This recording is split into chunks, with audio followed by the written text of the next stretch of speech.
I've always had a certain problem with the term sustainable development, although we all use it. And we all quote the Brundtland report incessantly, which is a good encapsulation of what the general objective is. I think the major challenges arise when you try to translate those very general and good objectives into operational practice. It applied to urban development. Obviously, it has a lot to do with resource consumption on the one hand, and also possible irretrievable damage to the global environment on the other. And these suggest, at a very elementary level, first of all, that we ought to be producing much more, if you like, a low fuel consumption housing, which in effect it runs on minimal non-renewable sources as far as possible. And from that point of view, is extremely well insulated against heat and cold. On the other hand, and this is the question that's had most of the attention, I think it's to do with transport. And that's understandable because planners have always been concerned with the relation between land uses and transport. Land uses being a proxy for activity patterns, where we live, where we work, where we shop, where we send our kids to school, where we play.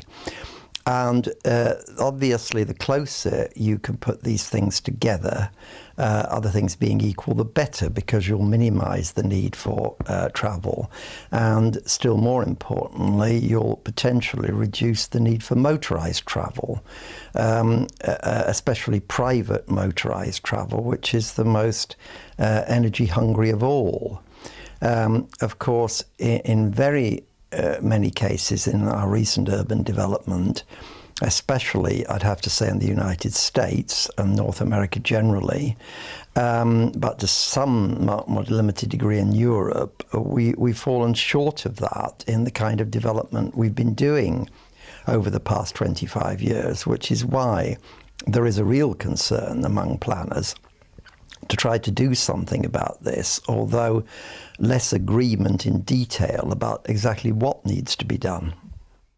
I think, and I'm not just waving an EU flag, that the EU and China have a lot to teach each other and help each other with, simply because they're not America. They could demonstrate a different way of development. And already Europe, in important respects, is developing a different style of urbanism, which is very different from the American. It's far less car dependent, although it's still very car dependent. But its important thing is that it's not car dependent in an absolute sense, in that much of the urban forms we're creating are served, perhaps not always adequately, by public transport and by other modes. And we are, of course, doing a lot of research in European countries on environmental and energy questions, which I think could be of huge value to China.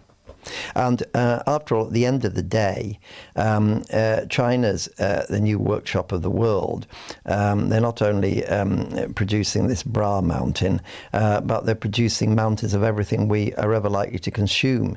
What we have to sell back is no longer goods, it's advanced services. And advanced consultancy services in these areas are the critical things that are going to earn us a living and help China too.